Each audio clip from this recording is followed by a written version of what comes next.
Hola, buenas tardes. En el ámbito del módulo 2 de gestión de diagnóstico del terreno, hoy como profesor invitado hemos invitado a Mariano Bueno, que supongo que la mayoría de vosotros conoceréis. Es un experto, pionero y divulgador en temas relacionados con agricultura ecológica, bioconstrucción, geobiología y temas de salud. Desde 1980 empezó a estudiar temas de geobiología y agricultura ecológica en Francia y Suiza, y es miembro fundador de la red GEA desde 1991. Tiene muchos libros escritos sobre bioconstrucción y sobre otros temas y numerosos artículos, y personalmente os recomendaría el de Casa Saludable. Hecha esta breve introducción, paso la palabra a Mariano Bueno. Muchas gracias, Mariano. Bienvenido. Hola, hola, gracias por permitirme compartir y bueno, voy a intentar compartir un poquito ese proceso de búsqueda de opciones de vida y de salud más óptimas para nosotros y para nuestro planeta. De hecho, la geobiología, la bioconstrucción, la biohabitabilidad, lo que nos dan son herramientas para entender el medio en el que vivimos y para adecuarnos y adecuarlo para que sea más saludable para todos, saludable para nosotros y saludable para el planeta. De hecho, cuando hablamos de salud, intervienen muchos elementos. A ver por qué no avanza.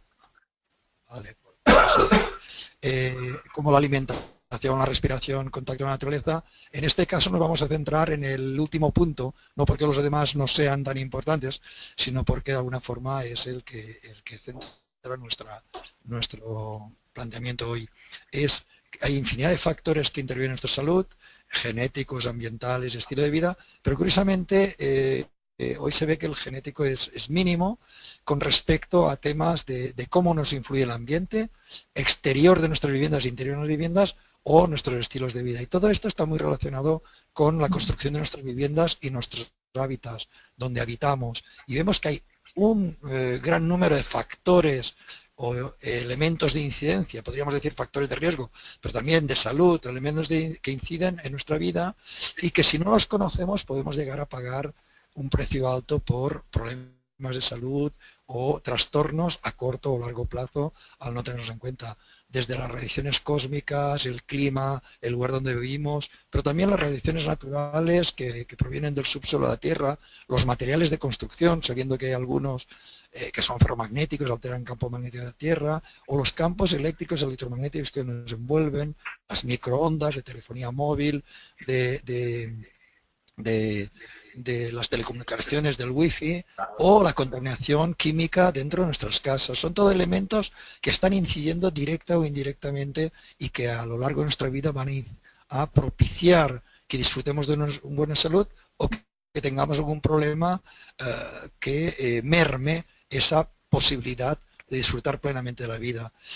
Y sobre todo esto hay que tenerlo muy en cuenta en una situación, en una realidad como la nuestra, que en apenas varias décadas, en 50, 60 años, hemos pasado de una sociedad que vivía básicamente en plena naturaleza, en contacto con la naturaleza, porque la mayoría de la gente se dedicaba a la agricultura o a tareas en el exterior de los edificios, a una sociedad que es básicamente servicios y que la mayor parte de nosotros pasamos más del 90% de nuestro tiempo en el interior de edificios. Por lo tanto, lo que ocurre en el interior de esos edificios tiene mucha más relación con nuestra salud que el medio ambiente exterior y será interesante el conocerlo. De hecho, la geobiología y la biohabitabilidad analizan cada uno de esos factores de riesgo y su estrecha relación. Como decía Carmen, empecé en los años 80 en la divulgación de cómo influyen las radiaciones en la salud. En los 90 creamos la sección de estudios geobiológicos GEA y pues desde entonces vamos haciendo una labor de investigación por un lado y de divulgación y de asesoramiento por otro. Digamos, el tema central es que para mantener una salud óptima hay que buscar la armonía en las energías y el bioelectromagnetismo de nuestro cuerpo en resonancia con el bioelectromagnetismo del planeta Tierra y del cosmos en el que vivimos. Y evitar en la medida de lo posible cualquier elemento que interfiera o que altere esos procesos biológicos o podríamos decir bioelectromagnéticos. La medicina se ha centrado mucho en la biología molecular, en partículas, en moléculas, en células, y ha dejado un poco de lado que todos los procesos biológicos, todos los procesos químicos tienen detrás factores físicos. Todos son intercambio de iones, de electrones, hay un intercambio de energías eléctricas y electromagnéticas. Por lo tanto, todos los procesos biológicos en realidad son bioelectromagnéticos y de ahí la importancia, de alguna forma, de conocer esos factores de riesgo que hay en entorno a nuestra vivienda para minimizarlos, para evitarlos, para procurar que sean lo más favorables posibles. Y todo ello normalmente lo podemos centrar en lo que solemos llamar prospección geobiológica, el estudio geobiológico del entorno y del lugar donde se va a edificar una vivienda o donde ya está construida y, por ejemplo, que queremos reformar o que hay unos problemas de salud y queremos ver si los trastornos que están padeciendo las personas tienen relación con una exposición a campos electromagnéticos artificiales o a radiaciones naturales del subsuelo. De hecho, todo en la materia es energía, energía en movimiento, desde los átomos hasta la luz o los colores que vemos no dejan de ser estructuras vibrantes, de ondas electromagnéticas interactuando, interrelacionadas y creando una gran variedad de fenómenos. Y recordemos que vivimos inmersos en un mar de radiaciones. La fuente principal es el Sol, que está incidiendo continuamente y permitiendo que se dé la vida, y que todos los seres vivos que hemos evolucionado en el planeta Tierra lo hemos hecho gracias a y a pesar de esas radiaciones, y hemos adaptado nuestras biologías a la presencia de esas energías cósmicas, terrestres, etc. Funcionamos por procesos de bioelectromagnetismo, por bioresonancias, y de hecho los procesos biológicos corporales se sincronizan con el campo magnético pulsante de la Tierra a través de patrones referenciales, y lo que pasa es que al acompasarnos con ese entorno y con esas variaciones del electromagnetismo terrestre, cualquier alteración o variación como la que se produce cuando hay manchas solares, cuando hay tormentas magnéticas o en determinados momentos de cambios climáticos, el cuerpo tiene que adaptarse y se adapta biológicamente con procesos hormonales, como en este caso estos estudios que muestran la producción de melatonina asociada con días de calma del campo magnético terrestre o la menor producción de melatonina en los días de tormenta magnética. Y sabiendo que la melatonina, que la mayor parte la fabrica la glándula pineal, esa glándula pineal es fotosensible, o sea, le afecta la luz, le afecta la radiactividad, le afectan los campos eléctricos o campos electromagnéticos del entorno y también le alteran tanto esos campos magnéticos naturales y artificiales. Y todos esos elementos que inciden sobre las producciones hormonales de algo tan clave para nuestra salud como la producción de melatonina, que es una hormona que secretamos durante la noche y que se encarga de reparar, desintoxicar, regenerar nuestro organismo y tiene efectos incluso antimutágenos, por lo que se está viendo es que pues todos los hemos experimentado. Si dormimos con la luz encendida no descansamos igual de bien y nos levantamos bastante agotados por la mañana. Si estamos expuestos a algún tipo de radiación del entorno, incluso la radiactividad de los materiales de construcción puede inhibir esa producción de melatonina, y la presencia, por ejemplo, dormir sobre una corriente de agua subterránea o sobre una falla geológica. Es también electrosensible, un campo eléctrico de los cables que pasan por la cabecera de la cama o un campo electromagnético de un aparato eléctrico pegado a nuestro dormitorio puede incidir en que generemos menos melatonina, y también es magnetosensible. De hecho, la imagen que veis a vuestra derecha de la pantalla es la producción de melatonina durante la noche si no hay campos electromagnéticos artificiales como el de un transformador o el del radiodespertador en la mesita de la noche, o si se produce un campo electromagnético automáticamente inhibe la producción de melatonina y el descanso no es tan reparador, y ese efecto regenerador, incluso antimutágeno, desaparece. De hecho, esa percepción que tiene nuestro organismo, esa sensibilidad a las diferentes radiaciones del entorno, una es muy visible para nuestros ojos, que es la luz y los colores, pero por ejemplo no nos damos cuenta que la luz del sol va cambiando las frecuencias cromáticas a lo largo del día. Por la mañana el sol es más azulado, la luz es más azulada, al mediodía es más verdosa y por la tarde es más rojiza. Y de hecho esto coordina, aparte de esa producción de melatonina durante la noche o de serotonina durante el día, también coordina el resto de hormonas y de funciones biológicas,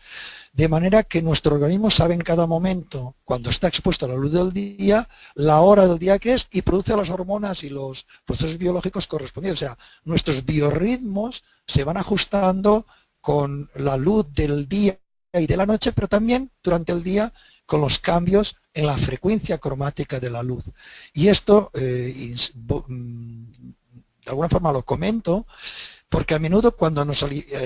iluminamos con luces artificiales, lo que ocurre es que si usamos luces muy azuladas, que dan mucha más intensidad, iluminan más con menos energía por el tema de ahorro energético, para nuestros cerebros como que siempre son las 10 de la mañana, que es cuando en la luz del sol predominan los azules. Y si nos iluminamos con una luz azulada a las 11 de la noche, nuestro cerebro no va a producir melatonina, va a desajustarse los ciclos biológicos y los biorritmos, y esto va a desencadenar trastornos de salud a corto o largo plazo. De hecho, esa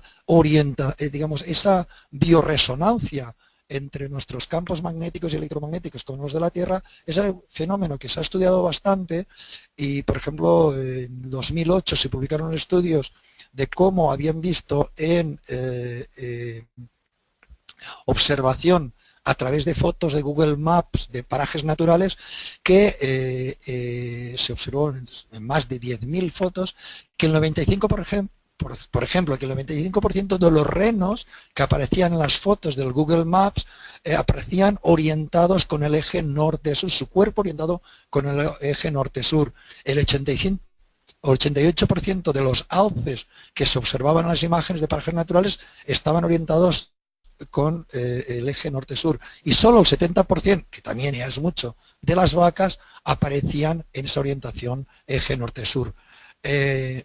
hecho, los diferentes estudios que se han hecho a lo largo, incluso en los estudios del sueño, en laboratorios del sueño, o la observación a lo largo de un poco tradicional de muchas culturas, siempre se ha observado que dormir con la cabeza al norte es lo que nos permite una mayor relajación durante el descanso nocturno. La orientación con la cabeza, y sería simplemente porque cuando estamos con la cabeza al norte y los pies al sur estamos alineados con el magnetismo terrestre, no hay tensión en nuestro electromagnetismo. Se ha visto que dormir con la cabeza al este ayuda a una recarga de la energía del cuerpo, se produce como una electroinducción, que nos cargamos pilas, vamos. En cambio, dormir con la cabeza al sur crea tensión, nerviosismo, y al oeste es la peor de las orientaciones porque inducimos cargas desde nuestro cuerpo hacia la Tierra, o sea, nos desvitaliza y se dice que la orientación con la cabeza al oeste es como depresiva. Vuelvo a esta imagen porque fue muy gracioso cuando en 2008 se publicó el estudio este de los animales que se orientan, podéis poner internet, animales se orientan al norte y os aparecerán estos estudios. Creó mucha controversia porque no puede ser, después de tantos miles de años conviviendo con animales, no nos habíamos dado cuenta que se orientan principalmente en ese eje norte-sur. Y en el 2009 se repitió el experimento, se investigó y además se hizo trabajo de campo. Fue muy gracioso porque lo que descubrieron es que el que las vacas, solo el 70% de las vacas que aparecen en las fotos de Google Maps aparezcan orientadas norte-sur, en el 2009, cuando se hizo trabajo de campo, se observó que las vacas que pastan en zonas naturales donde no hay líneas de alta tensión ni otros factores de campo electromagnético, la mayoría están orientadas norte-sur, pero cuando pastan cerca de tendidos de alta tensión, pierden el norte, nunca mejor dicho, se desorientan. Y cuanto más se acercan a las líneas de alta tensión,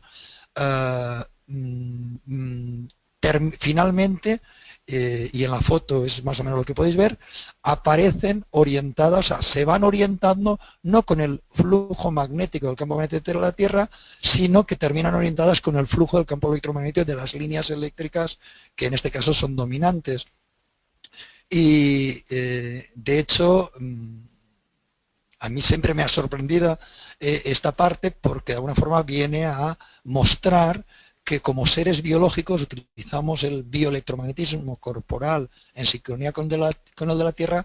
pero podemos crear ambientes en nuestro entorno, en nuestra casa, en el lugar donde habitamos o donde decidimos construir la casa, que esté alterado ese campo electromagnético, que nos servirá de patrón referente por la presencia de esas torres de alta tensión, de transformadores o de una antena de telefonía móvil que va a dificultar que nuestro cuerpo se oriente con el magnetismo terrestre. Y aparte de ese electromagnetismo propio del planeta Tierra, del núcleo de hierro del planeta Tierra, que crea ese campo magnético en el que estamos inmersos, hay toda una serie de radiaciones del espectro electromagnético, tanto natural como artificial, que nos viene del Sol, y del Sol pensemos que recibimos ondas de todas las longitudes y de todas las intensidades y frecuencias habidas y por haber, desde ondas muy cortas desde ondas muy largas de apenas pocos hercios o ciclos por segundo y que tienen miles de kilómetros de diámetro, a microondas que tienen nanómetros o micrómetros. Y lo que vemos en esta imagen es que la longitud de onda tiene un efecto muy importante sobre los efectos de biorresonancia y por lo tanto los efectos biológicos. Cuando la onda es muy larga, o sea que son frecuencias de alguna manera muy lentas, de pocos ciclos, los 50 ciclos de la corriente alterna, etcétera, son menos resonantes con la biología que cuando nos acercamos a las ondas de radio o las radiofrecuencias, que tienen pocos metros, o entramos en el mundo de las microondas. En el mundo de las microondas estamos hablando de ondas de pocos centímetros, por ejemplo, la telefonía móvil de los GSM que utilizamos en los móviles, son ondas de unos 30 centímetros de longitud, y por tanto cualquier parte de nuestro cuerpo que tenga 30 centímetros de longitud es resonante y va a absorber especialmente esas energías, y va a ser una sobredosis por resonancia, por absorción, y cuando cada vez que es más pequeña la onda, más resonantes con la biología humana. De hecho, el Wi-Fi, que trabaja a 2400 MHz o a 2,4 gigas, tiene unos 11 o 12 centímetros de longitud de onda, y hay muchas partes de nuestro cuerpo que tienen ese tamaño y por lo tanto son resonantes, una antena perfecta que va a chupar, que va a absorber esa energía y puede crear alteraciones biológicas. Y es curioso porque cuando bajamos del milímetro, que ya entramos en los infrarrojos, pues todos sabemos que cuando hay presencia de infrarrojos, nuestro cuerpo se calienta, y es por ese efecto de biorresonancia. Toda molécula, toda célula, toda estructura de nuestro cuerpo que tenga apenas unos milímetros o unos micrómetros va a ser resonante con esas longitudes de onda de los infrarrojos y va a absorber la energía, y por lo tanto va a excitarse en esas moléculas y va a ganar energía, quiere decir va a aumentar su temperatura. Luego tenemos en la franja de los nanómetros todas las ondas cromáticas, todas las que vemos en forma de colores, y es curioso porque por un lado tenemos los infrarrojos que producen ese efecto de calor por absorción, luego tenemos la banda estrecha visual y luego nos vamos a los ultravioleta. Y a mí esta imagen siempre me ha gustado mucho porque nos permite entender por qué la radiación ultravioleta es tan dañina para las células, para pues, la madera expuesta al ultravioleta se quema y se decolorea, etcétera, pero tiene un efecto también bactericida. Antes se decía, donde entra el sol no entra un médico, porque la luz solar, como tiene bastante carga de ultravioletas, tiene un efecto bactericida y tiene un efecto desinfectante sobre las viviendas. Hoy día, si esa luz solar es filtrada o no entra en la vivienda, a veces no entra porque el cristal lleva filtros ultravioleta. Pues sí, no se dañarán tanto los muebles ni las tapicerías, pero no tendrá ese efecto desinfectante. Y es curioso que tal como vamos haciendo ondas todavía más cortas, que nos vamos a los nanómetros, ya estamos, que son los ultravioletas más cortos, ya estamos en el tamaño de los virus, y se carga incluso los virus. Pero si seguimos reduciendo y nos vamos a radiaciones de rayos X o rayos gamma, ya estamos entrando en resonancias atómicas. Por eso la radiación X, los rayos X, la radiación gamma o la radiactividad tiene efectos tan destructores sobre la biología, porque interactúan, reaccionan, son resonantes con los átomos, con los códigos genéticos de nuestro organismo, y por lo tanto tiene ese efecto incluso cancerígeno. Bueno, pues en la vida cotidiana, si nos vamos a la parte de abajo de la imagen, veremos que hay mucha tecnología a nuestro alrededor creada por el hombre que emite ondas electromagnéticas en cada una de esas frecuencias que existían de forma natural del sol o de los materiales del subsuelo. O sea, siempre hemos estado expuestos, pero a unas dosis infinitesimales comparadas con las que nos estamos exponiendo hoy día debido a todo el cúmulo de radiaciones electromagnéticas que hemos generado con la tecnología, y que bien, nos ayudan en muchas cosas, pero si no aprendemos a protegernos de sobredosis o de exposiciones con efectos alteradores sobre nuestra biología, vamos a pagar un precio alto con pérdida de salud. Esta es una imagen un poco de lo que os decía, de que el tamaño de la onda determina la resonancia y por lo tanto los efectos biológicos. Concretamente, si hablamos de radiactividad, que lo tendréis que tener muy en cuenta a la hora de ubicar una vivienda, tendréis que medir el nivel de reactividad del suelo. En España la media son unos 120, bueno, en España hablemos de la península ibérica, para no herir susceptibilidades. En la península ibérica la media son unos 120 microsieverts año, y en el mapa, podéis buscar en internet el proyecto Marna o el mapa Marna, veréis coloreado con colores los niveles de microsieverts que normalmente estaríamos expuestos si viviéramos en alguna de estas zonas. Entonces lo que veis en azulitos son zonas de muy baja radiactividad ambiental, porque son suelos calcáreos y poco radioactivos, y tal como va subiendo en la escala de colores, os vais a zonas altamente radiactivas por los materiales del subsuelo, granitos, areniscas, etcétera. De hecho, en la mayoría de las zonas donde veis coloreado en rojo, los niveles de cáncer, sobre todo cáncer de pulmón, asociado con el garradón, y otros, se disparan en los estudios que hay cáncer en la península ibérica. Vemos que hay un incremento de determinados cánceres asociados con esas zonas de mayor radiactividad, lo que conllevará que si tenéis que construir alguna vivienda en una de estas zonas, tengáis que crear cámaras de aire sanitarias ventiladas, o sea, que esa reactividad que viene del suelo no llegue a entrar dentro de las viviendas. O evitaréis materiales de construcción como granitos y areniscas y grés vitrificado que incremente la incidencia de esas partículas reactivas, o sea, que añadan a la que ya nos viene del entorno. Desde los inicios de la geobiología se había observado que las personas que dormían y vivían habitualmente sobre fallas geológicas, sobre corrientes de aguas subterráneas, había una propensión a padecer más enfermedades, sobre todo cáncer. Y ahora se ha podido asociar esto con que hay un incremento de la radiación gamma, de la radiactividad que emana del suelo en esa vertical de esas zonas donde hay grietas, fallas o corrientes de aguas subterráneas. Y por tanto, sería como si el lugar donde está la cama, si coincide con una de esas zonas de mayor radiación de la Tierra, sería como que cada X noches te estás tomando una radiografía. La cantidad de radiactividad que acumula una parte de tu cuerpo es superior a la del umbral de tolerancia, y a la larga puedes desarrollar alguna patología o enfermedad por sobreexposición a esas radiaciones, y que simplemente cambiando la cama de ubicación o del lugar puede reducir esa exposición a esas radiaciones y mejorar la salud. De hecho, existen equipos electrónicos, aparte de la radiestesia, la imagen ahí que veis coloradita en verde son son reacciones de la gráfica, la que veis son reacciones de diferencia de potencial eléctrico, esto se mide en milivoltios, y se observa que en la vertical de corrientes de agua subterránea hay una diferencia de potencial eléctrico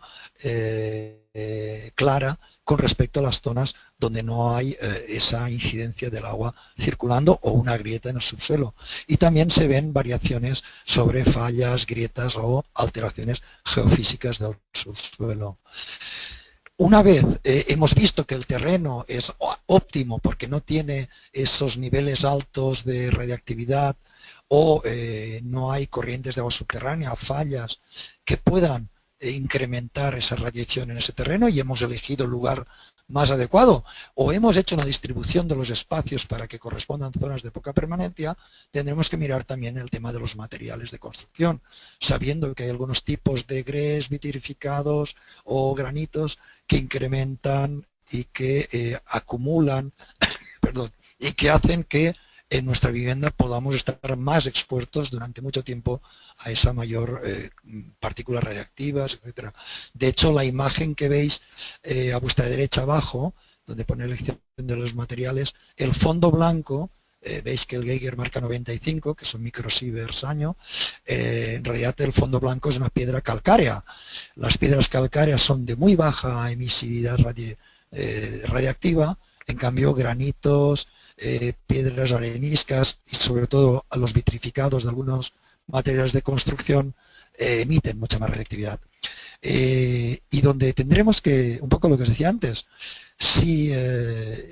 queremos que las personas que van a habitar la casa que estamos diseñando, construyendo o eligiendo el sitio donde va a ser construida, disfruten de buena salud, tenemos que tener muy en cuenta el lugar donde se ubica y evitar que esas zonas de perturbación electromagnética artificial o natural coincida con espacios de larga pervivencia. Es algo que ahora hemos perdido, empezamos a recuperar ahora, pero que es algo que antiguamente era muy tenido en cuenta. Existía lo que se llamaba el arte de elegir el lugar, que de alguna forma se fue perdiendo con la especulación y el incremento demográfico de la población. Antiguamente se elegía muy bien dónde se ubicaban las viviendas y los lugares para permanecer, pero también los corrales para los animales, las granjas, etcétera. Se observaba a los animales y se veía que de forma espontánea buscan las zonas más favorables para la vida y evitan aquellas que podían tener algo que resultase perjudicial, pero luego con la racionalidad, por decirlo de alguna forma, a partir de la ilustración, todo esto se fue perdiendo. Y fue a principios del siglo XX que algunos investigadores, en este caso el barón von Paul, un radiestesista que llegó a determinar que ciertos hospitales, sanatorios, geriátricos y lugares donde está la gente hospitalizada, había alas de esos o habitaciones concretas donde moría mucha más gente, donde la gente empeoraba con sus enfermedades y otras donde sanaban de una manera muy rápida, espectacular, y él comprobó que donde más la gente no mejoraba e incluso empeoraba era que correspondía con alguna corriente subterránea o zona de alteración. La imagen que veis es un estudio que hizo en la ciudad de Wilhelmsburg en el año creo que 29, en la cual con sus varillas de radiestesia determinó todas las corrientes que cruzaban por la población de unos 6.000 habitantes y lo marcó en un plano. Y los médicos, por otro lado, en otro plano marcaron todas las personas que habían muerto de cáncer, dónde habían estado viviendo, que habían muerto de cáncer en los últimos 10 años y dónde habían estado viviendo y durmiendo. El 100% de las personas que habían muerto de cáncer dormían habitualmente sobre una de estas corrientes subterráneas. Por lo tanto, vemos que hay una serie de zonas que no son del todo propicias ni para ciertas vegetación, incluso hay varios estudios en Alemania con accidentes de carretera donde discurren estas radiaciones de forma muy intensa.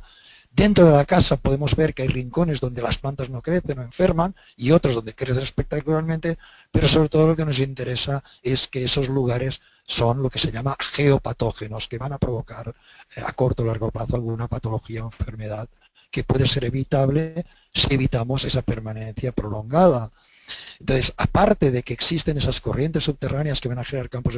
electromagnéticos, esas fallas o grietas que donde va a salir más radiactividad. Existe también toda una red energética, las famosas líneas Harman, que sería como la red electromagnética que discurre por la Tierra y que en su vertical también hay un mayor incremento de radiación, y que dormir o permanecer mucho tiempo en uno de esos lugares va a hacer que nuestro cuerpo se vea expuesto a un acúmulo, a una sobredosis que puede desequilibrar algunos órganos o crear alguna patología, como en este caso, pues la mujer que dormía del lado de la izquierda de la cama, se levantaba todas las mañanas con dolor de espalda terrible, dormía fatal, dolor de cabeza, pesadillas, y aparte de la corriente subterránea y del cruce de líneas Karman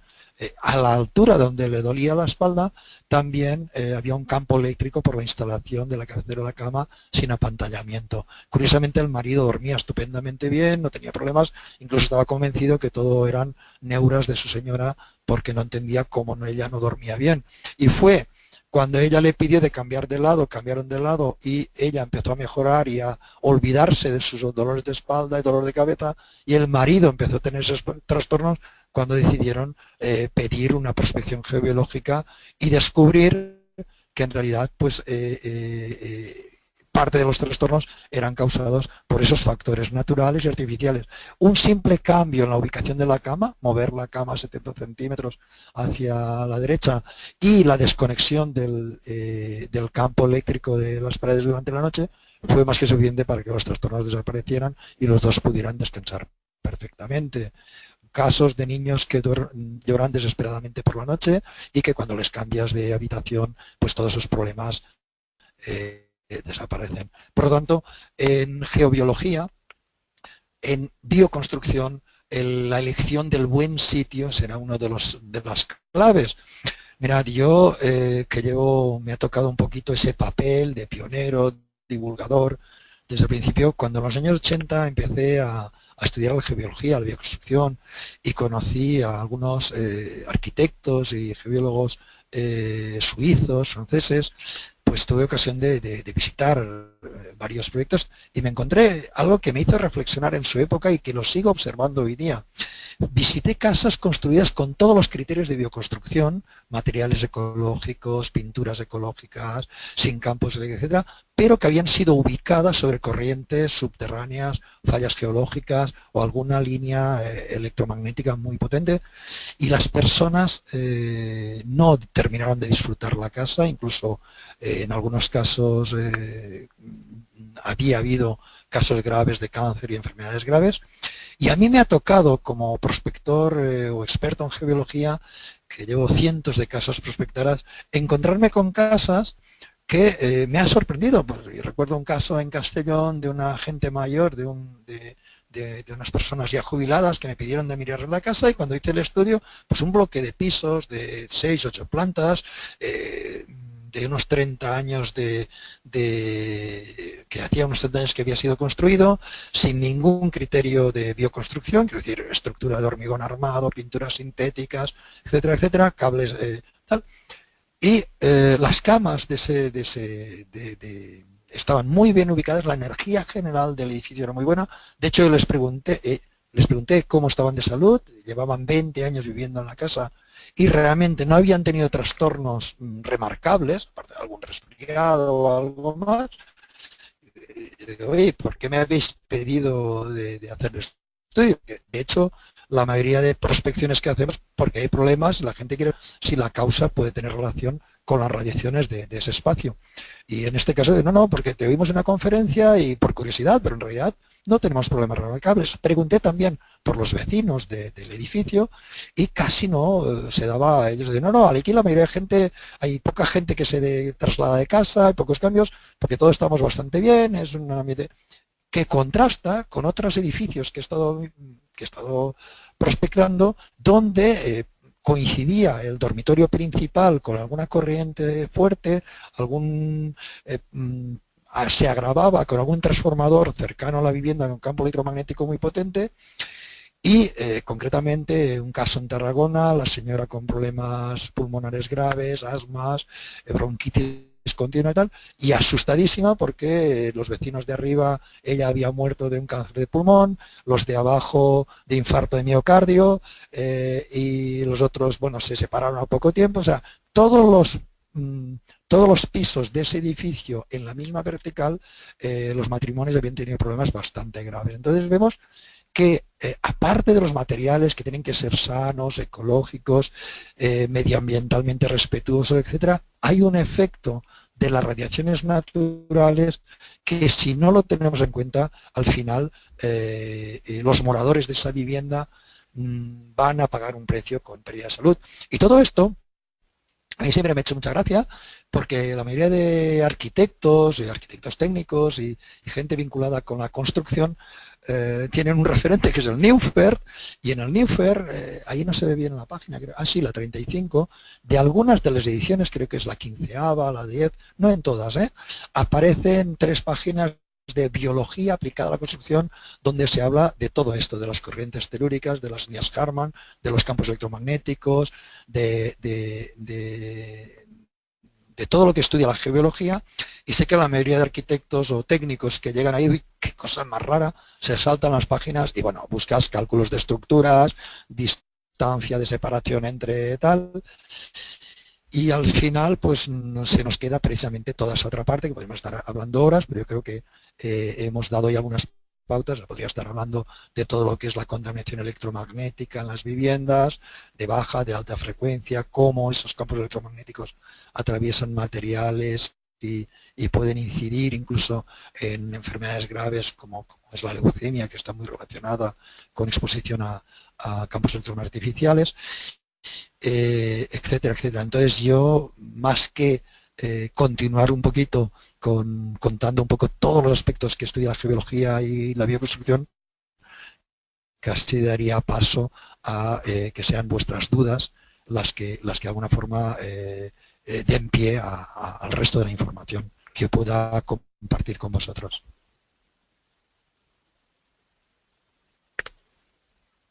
¿Sí? He tomado algunas notas de esta pequeña charla a la espera de que aparezcan las preguntas. Una de ellas es que ya hace tiempo que que había escuchado decir lo de los materiales vitrificados, que tienen alto índice de radioactividad. ¿Por qué? Normalmente muchos de los esmaltes que se utilizan para el vitrificado son materiales radioactivos. El famoso circonio o la circonita, que es uno de los más utilizados, es un material radioactivo. Entonces, por un lado,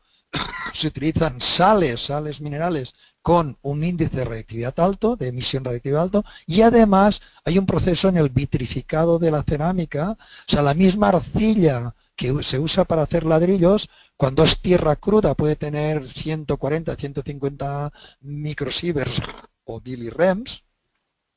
pero cuando la cocemos a 800 grados pasa a 180, 200 milirems. O sea, las reacciones químicas y electrobiológicas,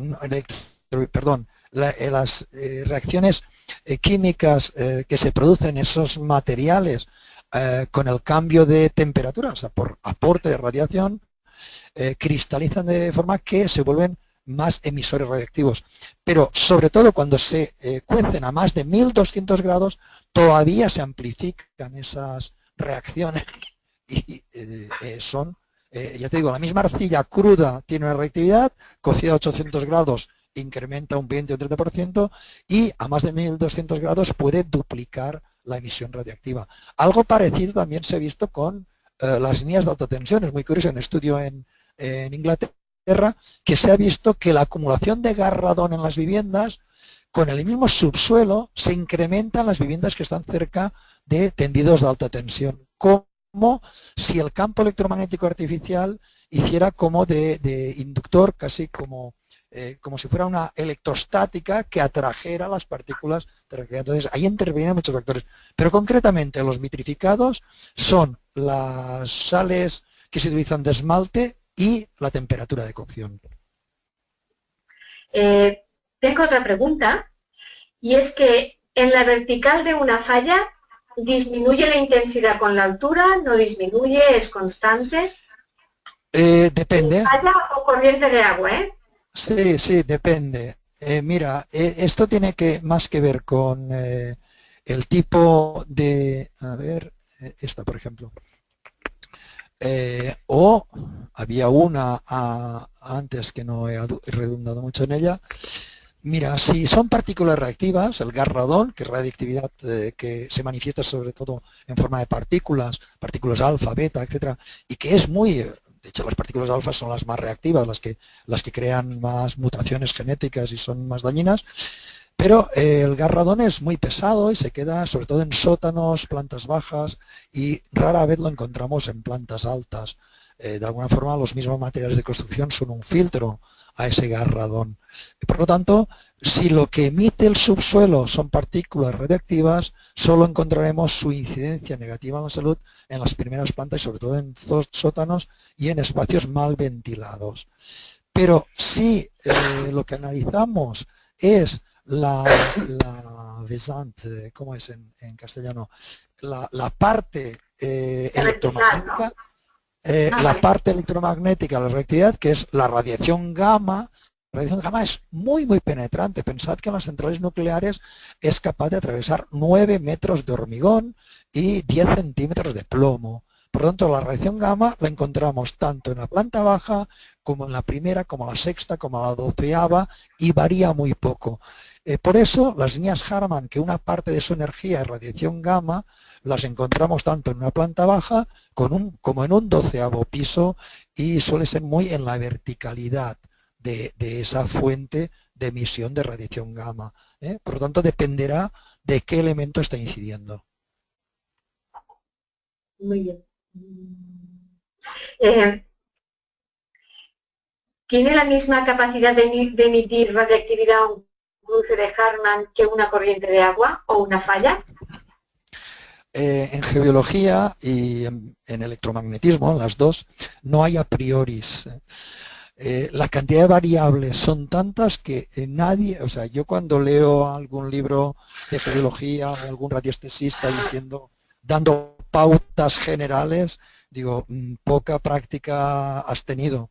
porque cuando por ejemplo, mides radioactividad, mides con equipos y mides campos electromagnéticos, pues ves que dos líneas de alta tensión muy parecidas emiten dos líneas de alta tensión de 100 kilovatios, de 100 Sí. no, 100.000 voltios, Sí. una línea de alta tensión de 100.000 voltios, hay algunas que el campo electromagnético intenso, que supere los 100 nanoteslas, lo sigues detectando a 100 o a 200 metros de la línea, y he visto otras líneas de 100.000 voltios que a 10 metros no llega a esos 100 nanoteslas.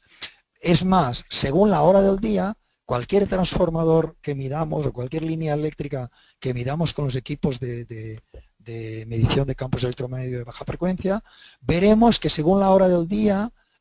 emite más o menos. Incluso la misma línea, yo he seguido una línea de cables aéreos que daba de media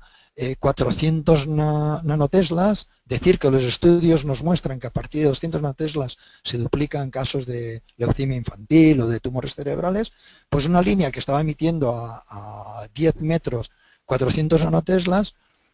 cuando esa línea cambia la orientación de los cables porque cruza una calle, hace un ángulo recto, los cables en vez de ir triangulares van paralelos, la misma línea transportando el mismo campo electromagnético y la misma intensidad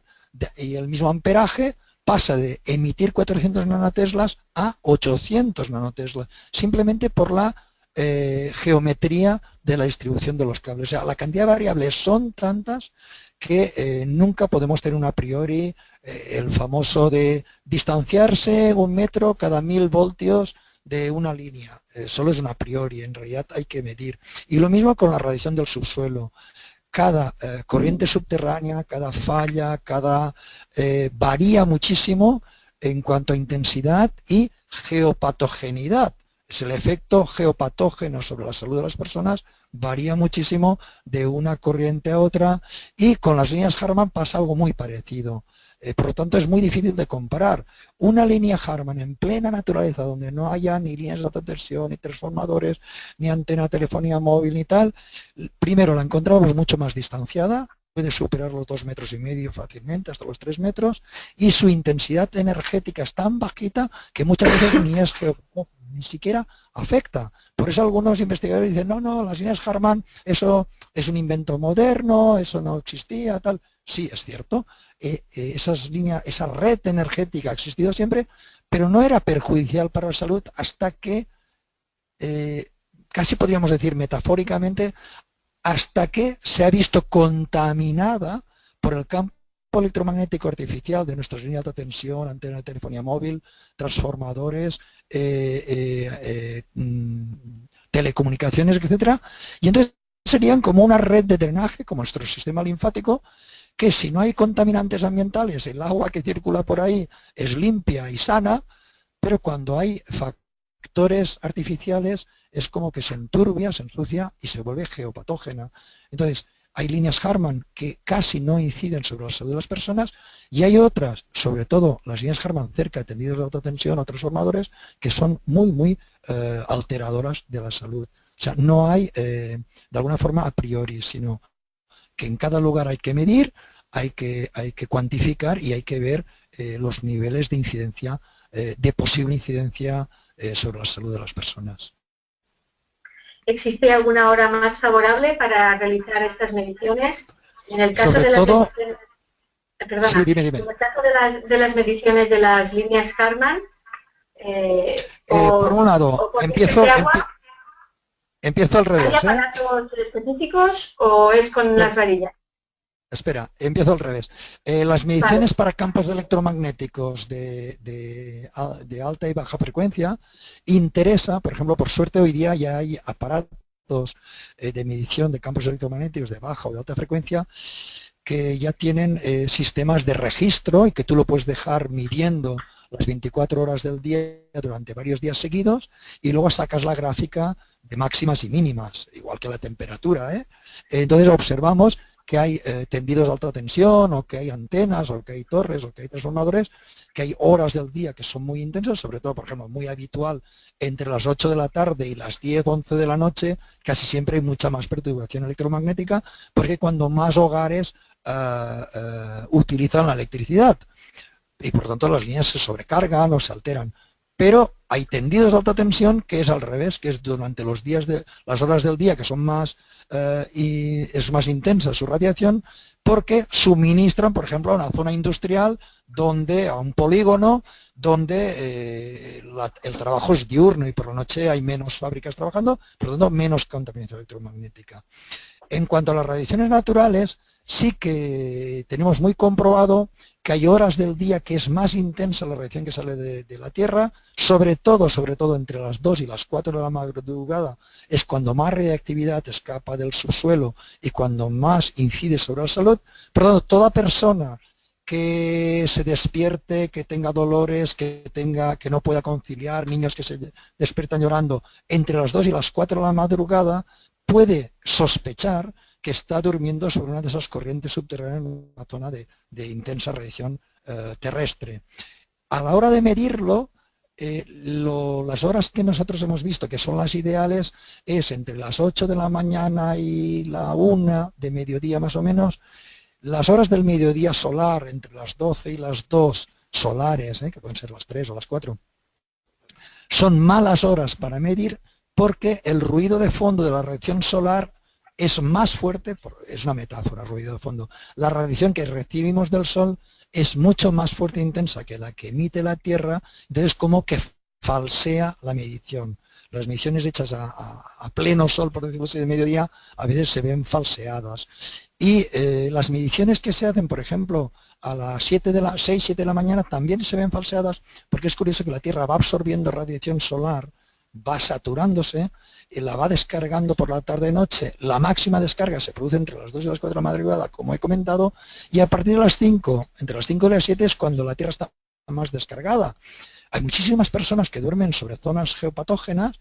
que no pueden pegar ojo en toda la noche y que de repente a las 5 de la mañana se duermen plácidamente y luego no se levantarían. Generalmente es porque la Tierra se ha descargado. Claro, si yo hago una medición de las radiaciones terrestres para determinar si es una zona favorable o es geopatógena y la hago a esa hora que la Tierra está descargada, todo lo encontraré bien. Diré, todo está muy bien, aquí no pasa nada, estupendo, puedes construir, puedes vivir, puedes meter la cama. Y por tanto estamos falseando el posible efecto geopatógeno. Y en tanto a la hora de determinar estas radiaciones, sí que existen, a ver, las de radiactividad de los materiales, la de los campos electromagnéticos de baja o alta frecuencia, los campos eléctricos, hay un gran número, por suerte. Yo cuando empecé en los años 80 me tenía que fabricar mis Geigers, ahí el Tienda Electrón, el Josep Viver nos ayudó mucho con los primeros medidores así un poco autoconstruidos. Mi primer medidor de campos electromagnéticos era un amplificador telefónico hecho con un circuito Sales-Kit montado por mí mismo. Por suerte hoy día en el mercado hay aparatos muy buenos, muy fiables, a precios bastante asequibles. Sí que tenemos electrónica. Para el tema de las radiaciones terrestres, de la radiación que emanan de las corrientes subterráneas, de las fallas, de las alteraciones geofísicas, si bien existen aparatos como los medidores, el METCON, medidores de radiactividad, los magnetómetros, no siempre son de alguna forma reveladores. Quiere decir que la cantidad de variables, por ejemplo, cuando yo quiero medir con un magnetómetro las alteraciones magnéticas de un lugar donde ya está construido, cualquier hierro que haya de la cimentación, de un suncho perimetral o de un mallazo, me está falseando la medición de lo que viene de la Tierra. Con el Geiger pasa lo mismo. Cuando mido la reactividad, cualquier material vitrificado me está falseando. Por lo tanto, al final, lo realmente fiable es, que es lo que para mucha gente no es fiable, en la práctica lo realmente fiable es recurrir a alguna persona que tenga una hipersensibilidad a las radiaciones terrestres, que haya aprendido alguna técnica de radiestesia, que nosotros llamamos técnica de sensibilidad personal, de amplificar las respuestas del cuerpo a esos estímulos, porque producen unas respuestas neuromusculares que observamos con el movimiento de las varillas o de otro instrumento radiestésico, y esta persona, de alguna forma sensible, es la que de alguna forma va a determinar o va a mostrarnos qué lugares serán los más favorables para la vida, porque son las que alteran menos el bioelectromagnetismo corporal. De hecho, estamos utilizando el cuerpo como instrumento de detección, y ahí es una posibilidad, pero también es una limitación, porque no todo el mundo, igual que he dicho que no hay a priori con los campos electromagnéticos y otros factores de incidencia, cada ser humano tiene una sensibilidad diferente, y lo realmente difícil para un buen prospector geobiológico es sintonizar su sensibilidad personal a lo que va a afectar a las personas que van a habitar ese espacio, porque me he encontrado muchas personas que son muy sensibles a determinadas radiaciones, por ejemplo, a las corrientes de agua subterránea, pero su cuerpo no responde a la radiación de las fallas o a la radiactividad o a otros factores. Y claro, vale, a mí no me afecta a lo mejor, pero si va a afectar a las personas que van a vivir ese espacio, yo tengo que abrir mis sensores a todo lo que afecte a las personas que van a morar o habitar ese lugar. Entonces, hay un trabajo realmente muy, digamos, un gran trabajo, y que requiere tiempo, mucha dedicación y mucha práctica para afinar. Sería como un buen músico, ¿no? Un buen prospector geobiólogo al final tiene que ser como un buen músico, tiene que tener la sensibilidad para ello y tiene que practicar diariamente unas cuantas horas de afinado de su sensibilidad, porque si no puede desafinar como cualquier músico que no entrena lo suficiente. Te quería preguntar si la forma, proporción, orientación o incluso el empleo de técnicas de geometría sagrada minimizan la acción de estas corrientes o de estas radiaciones. A ver, en todos los años que llevo investigando la geobiología, observando, he visto infinidad de sistemas para, entre comillas, neutralizar o armonizar todo el Feng Shui busca eso, armonizar espacios. Aparte de la geometría natural, geometría sagrada, pero bueno, yo en los años 80, cuando iba a los congresos de geobiología en Estrasburgo o en Suiza, me encontraba cantidad de radiestesistas vendiendo neutralizadores para corrientes telúricas, pues algunas con espirales de cobre, otras con cristales de piedras semipreciosas, etcétera, etcétera. Y al final con formas geométricas, por ejemplo, ¿cómo se llama? La barra atlante, los circuitos oscilantes de Lavkovsky. O sea, estaríamos horas contando sistemas de armonización y neutralización que se han ido empleando. A la larga, mi experiencia es que como la fuente de radiación permanece, quiero decir, yo puedo hacer una forma geométrica que disipe, que minimice o que cambie la frecuencia energética del lugar. Pero la fuente de radiación, esa radiactividad que viene del subsuelo, esa radiación gamma, sigue estando presente. Entonces, bueno, posiblemente mejoremos algo ese ambiente o ese lugar,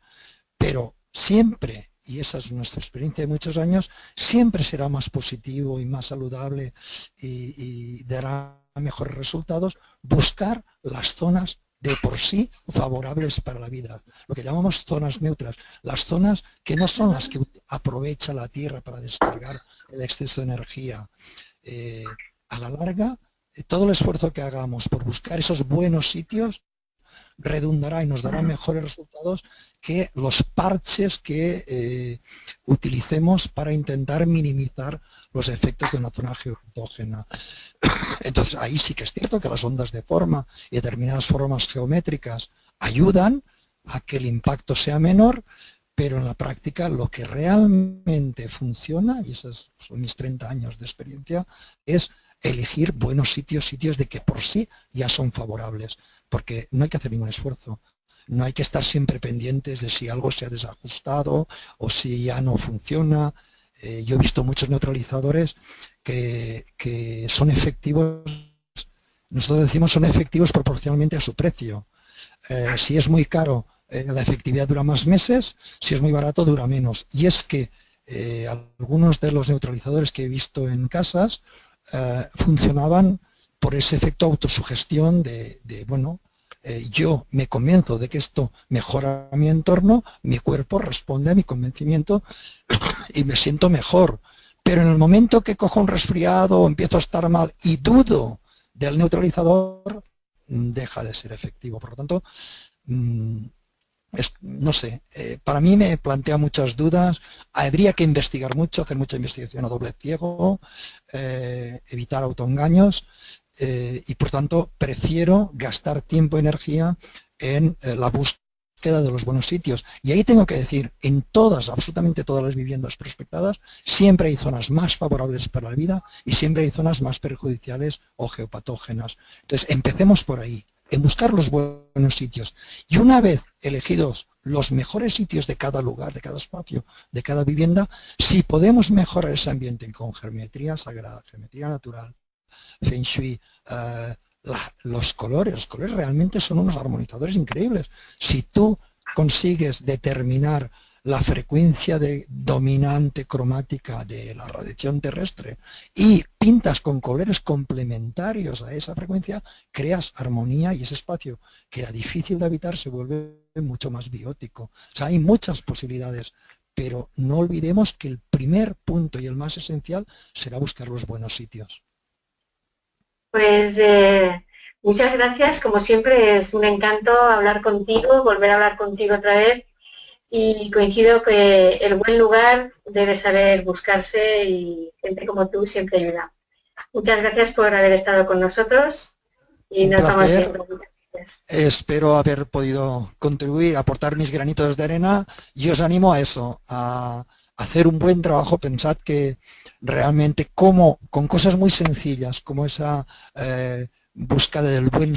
sitio para construir o a veces cambiar la cama de lugar o de orientación del lugar o desconectar una instalación eléctrica, las mejoras son tan espectaculares, hay tanta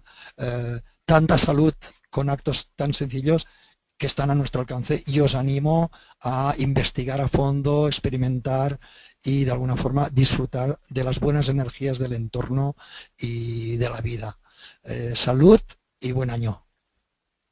Muchas gracias, Mariano. Muchas gracias. Un placer. Buenas tardes. Hasta luego.